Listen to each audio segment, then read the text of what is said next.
मी श्रीमद भगवद्गीता तोपर्यंत वाचली नव्हती जोपर्यंत मला हे ज्ञान नाही मिळाले. आपण सगळे एक आत्मा आहोत आणि हे जीवन आपल्या सगळ्या आत्मांसाठी एक परीक्षा आहे. आपल्या शरीरातून एक सुंदर रूपाला बाहेर काढण्यासाठी आणि भगवद्गीता या परीक्षेला पास करण्यासाठी एक उत्तम पुस्तक आहे. भगवद्गीतेचे 18 अध्याय आहेत आणि ही संस्कृतमध्ये परमात्माद्वारा दिली गेलेली आहे. जसा जसा वेळ निघत गेला भगवद्गीता पण दैनंदिन जीवनातून निघून गेली आणि हे ज्ञान मनुष्यातून दूर निघून गेले. पुढे पुढे भगवद्गीतेचे साधारण शब्दात अनुवाद केले गेले. याच प्रयत्नाला पुढे करत येणाऱ्या काही मिनिटात भगवद्गीतेतील महत्त्वाच्या ज्ञानाला माझ्या गुरूच्या आशीर्वादाने एका सोप्या रूपामध्ये माझ्या करोडो भाऊ बहिणींच्या चरणी समर्पित करत आहे. हे ज्ञान भगवान श्रीकृष्णाने अर्जुनाद्वारे सर्वात मोठे धर्मयुद्ध महाभारतची रणभूमी कुरुक्षेत्रावर अर्जुनाला काही 5000 वर्षापूर्वी दिले. ही ती वेळ होती ज्यावेळेस धर्माचे खूप वेळा उल्लंघन झाले. परमात्माचा भय मनुष्यातून निघून गेला. लालचच्या ओढमध्ये भावाने भावाला मारण्याचा प्रयत्न केला आणि हेच नाही, एका विवाहित स्त्रीला भर सभेत मोठ्यांसमोर अपमानित केले गेले. याच्या आधी मनुष्य जाती या धर्मयुद्धामधून निघून पूर्णपणे कलियुगात जाईल. युद्धाच्या आधी युद्धाच्या रणभूमीत परमात्माने गीता भगवान श्रीकृष्णाद्वारे मानवजाती जसे तुरा मोजेसला, गोस्पेल जीजसला आणि कुराण प्रॉफेट मुहम्मदला दिली. गीता, बायबल, कुराण, तुरा, गुरुग्रंथ साहेब परमात्माद्वारा दिली गेलेली पुस्तके आहेत. ही फक्त एका धर्मासाठी नाही, पूर्ण मानवजातीसाठी आहे, पूर्ण माणुसकीसाठी आहे, सर्व आत्मांसाठी आहे. ही आत्मा त्यांच्याबद्दल, त्यांच्या सृष्टीबद्दल समजवते. सर्वात महत्त्वाचे त्या नियमांबद्दल समजवते. आत्माला मनुष्याच्या रूपात कोणत्याही परिस्थितीत या नियमांचे पालन करावेच लागेल, रक्षा करावी लागेल.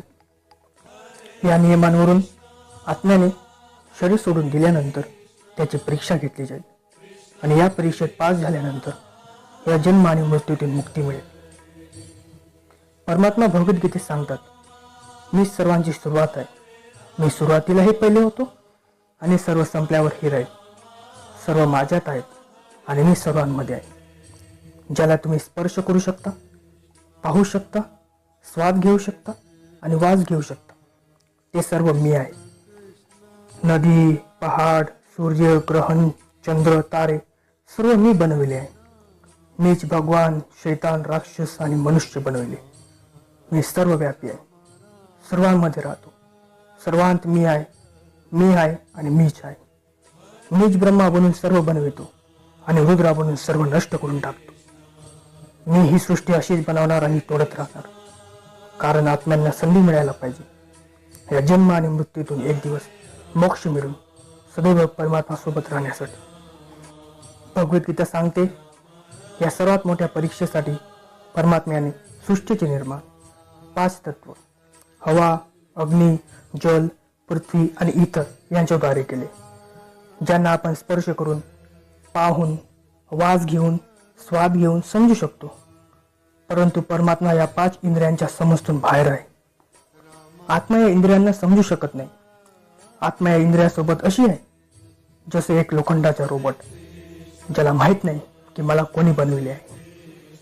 परमात्म्याचे विराट रूप दाखवण्यासाठी भगवान श्रीकृष्णाने अर्जुनाला निदिव्य नेत्र दिले. भगवद्गीता समजवते, आत्मा अजन्मी आहे. याला कोणी मारू शकत नाही, जाळू शकत नाही, कापू शकत नाही, कोणी बुडवू शकत नाही. परंतु आत्माला परमात्म्यासोबत सदैव राहण्यासाठी या परीक्षारूपी जीवनात बसावीच लागेल. परमात्म्याला सोडून आत्माला कोणत्या ना कोणत्या रूपात जन्म घ्यावाच लागतो. या 88 करोड योनींना जगून आणि भोगून एक आत्माला शरीर आणि एक दिमाग मिळतो. या सर्वात मोठ्या मर्यादाच्या परीक्षेत बसण्यासाठी प्रत्येक मनुष्याला ही परीक्षा देत असताना वेगवेगळ्या चांगल्या आणि वाईट भावनांच्या चक्रव्यूहामध्ये आपल्याच भाऊ बहीण आणि मित्रांमध्ये टाकले जाते. यात प्रत्येक आत्माला त्यांच्यात असलेल्या तामसिक आणि राजसिक अशा वाईट गुणांना बाहेर टाकून सात्विक जीवनात प्रवेश करण्याची संधी मिळते. आपल्यात तामसिक गुण तो आहे जो आपल्याला हीन भावना निर्माण करून आपल्याला उदास करतो, तसेच नुकसान पोहोचवितो. राजसिक गुण आपल्याला ईर्ष्याळू आणि लोभी बनवून दुसऱ्यांच्या प्रती नुकसान पोहोचवू शकतो. या परीक्षेच्या वेळेस आपल्याला आत्मातील तामसिक आणि राक्षसिक अशा वाईट गुणांना संपवून आपल्या सात्विक गुणात प्रवेश करावा लागेल. सात्विक गुण ते आहेत जे आत्माला आसपासच्या प्रत्येक वस्तू बरोबर जोडणार आणि त्यांना प्रेम करायला शिकवणार. परीक्षेच्या वेळेस प्रत्येक आत्माला जीवनाचे 4 स्तंभ धर्म, अर्थ, काम आणि मोक्ष यांचे ज्ञान मिळूनच मुक्ती मिळते. हेच ते द्वार आहेत. यांना समजूनच आत्मा परमात्म्याला समजू शकते. पहिला द्वार धर्मचा आहे आणि सिंह याच्या प्रतीक आहे. धर्म तोच आहे जो गीतेत लिहिला आहे, वेदांत लिहिला आहे, गुरुग्रंथ साहेब, बायबल आणि कुराणमध्ये लिहिला आहे. धर्म तो आहे जो तुम्ही धारण केला आहे, ज्याला तुमचे मन मानतं. जसे खोटे नाही बोलायचे, चोरी नाही करायची, भगवंताची विटंबना नाही करायची, दुसऱ्याचे नुकसान नाही करायचे, हे सर्व काही धर्म आहे. आत्म्याला त्याच्या जीवनकाळात धर्माची रक्षा करावीच लागेल. दुसरा द्वार अर्थचा आहे आणि घोडा याच्या प्रतीक आहे.